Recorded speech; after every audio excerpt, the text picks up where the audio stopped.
gives me great pleasure to welcome Mr. Jackie Mason to the Oxford Union Society for this evening's address. Before the festivities begin, it also gives me great pleasure to offer Mr. Mason the freedom of and membership of the Oxford Union Society in recognition of his particular comic genius and his contribution to the humour of our times. Mr. Mason.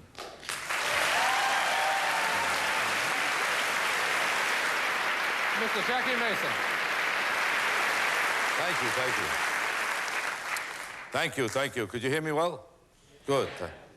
I'm very touched and amazed at this phenomenal honor. I know it's a phenomenal honor. They keep reminding me that that's what it is. I'm not familiar enough with these honors to know how much exactly it means, because they tell me only 2 people got it in 10 years. Then I heard 12 people got it in 2 years. Then I heard nobody got it and nobody deserves it, and I'm the only one they picked out. I don't know exactly what I did to get this, because I was told that no comedian ever got this kind of an award. Is this true? Is this true? So maybe they don't think I'm exactly a comedian. I don't know.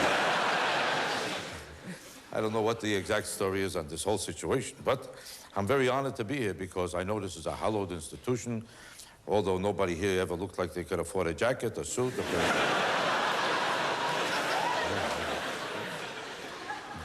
I never understood why when you go to college you have to look bad to look like you belong. And the speaker is supposed to be dressed up. I'm the one who's working for nothing. I have to be dressed up.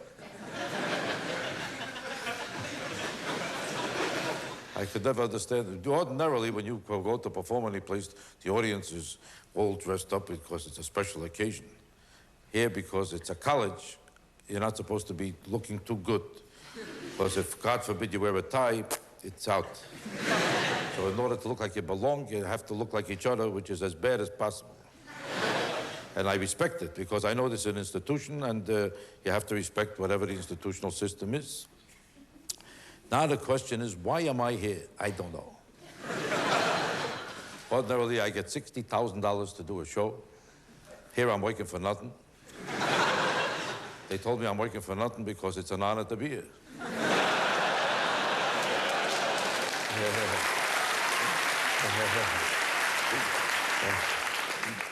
Not only do you work for nothing here, but I found out that after you deliver the lecture, everybody has a right to attack you for everything you stand for all your life. You have a right to call your names for an hour. The ritual is that you're supposed to prove that you're worthy of the positions you took all your life, or the humor you represent, or what you are as a person. Why I deserve this kind of a treatment, I don't know. Because the truth of the matter is, I don't care if you believe I'm right or not. If you think I stink, why should I care? The only thing I can get out of this whole appearance is that I could come back here and work for nothing again.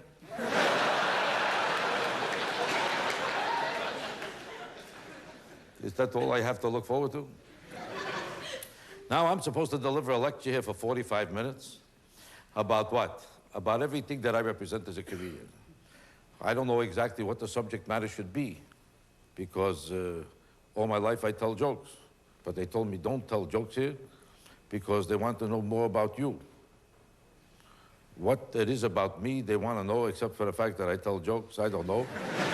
Because my personal life is none of your business.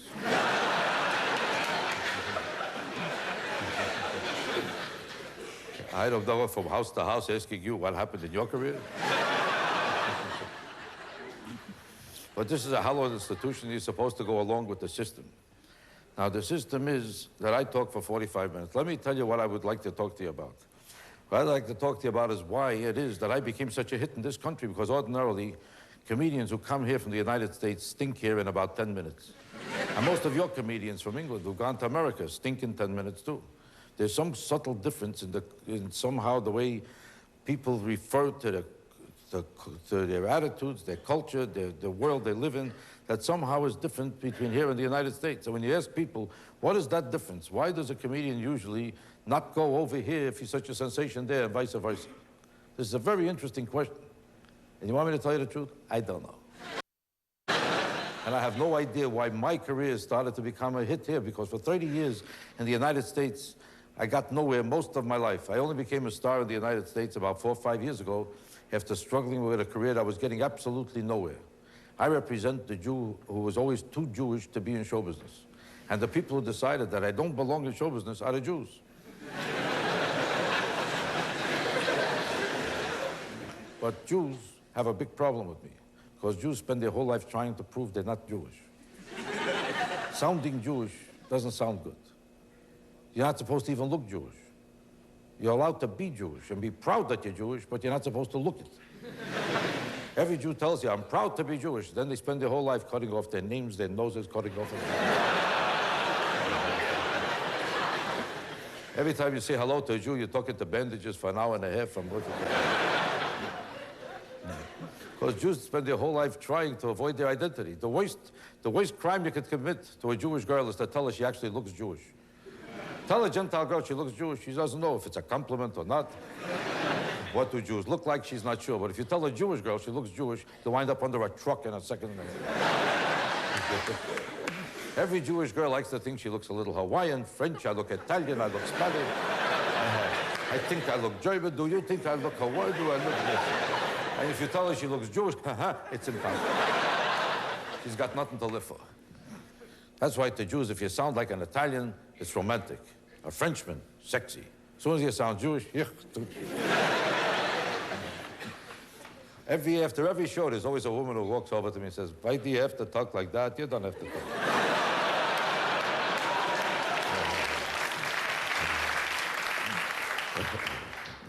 But the truth of the matter is the way to overcome it is the Jews always found that the way to overcome it is to achieve status in an alien society. One of the ways the Jews always achieved status is by going to college where nobody else went to college. They always felt that if you become more educated than everybody else in your area, than everybody else in your society, if you become the most educated people will have to depend on you and need you. Once they need you, they won't persecute you. If you achieve status by becoming a doctor, that's why Jewish kids always went to college, so their children should become doctors. To this day, the greatest pride in every Jewish home is to have a son a doctor. Unless he's a little retarded, a lawyer.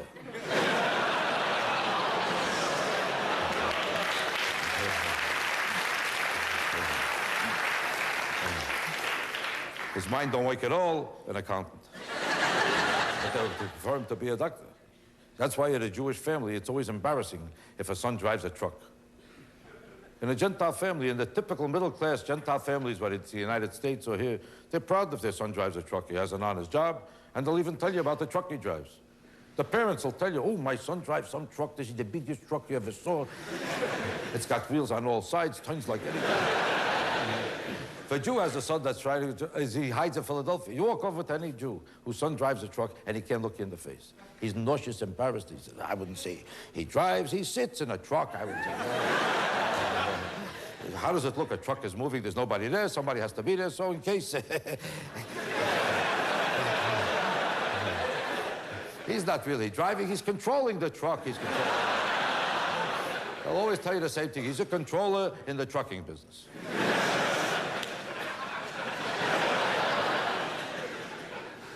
Why is it that a Jew will buy a boat? No Jew ever drove a boat. No Jewish boat ever moved. The boat is to show it to you that he has a boat. That's my boat. You saw it? Good. Let's get the hell out. It's the same reason why a Jew has a Mercedes when a Gentile always has a Chevy. Do you notice that a Jew will have a Mercedes when a Gentile has a Chevy? You know, you almost can't find one Jew with a Chevy or a Ford. And even this includes the Jews who can't make a living, who are unemployed for 12 years. They still would not be caught dead with a Chevy. That's right. You see a Jew with a Chevy, it's not my regular car. I don't know what it's doing here. My real car is in the garage. This is my sister-in-law. I don't know what she brought it here. I don't have it. It's not, I don't know who left it. I can't. A Jew has to have a Mercedes. Do you ever notice that? Every Jew has to have a Mercedes, and they'll always convince themselves that's because the car is better.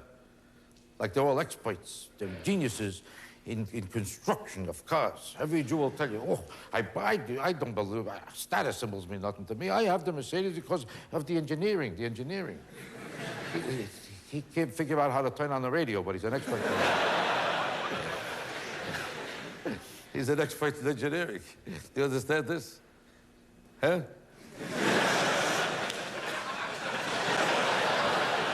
I pity a Gentile who can't afford a Mercedes, because if a Gentile can't afford a Mercedes, he has no excuse. A Jew who can't afford a Mercedes has a perfect excuse. Every Jew who can't afford a Mercedes, I'll tell you the same thing. You think I'm going to buy a German car? Not me.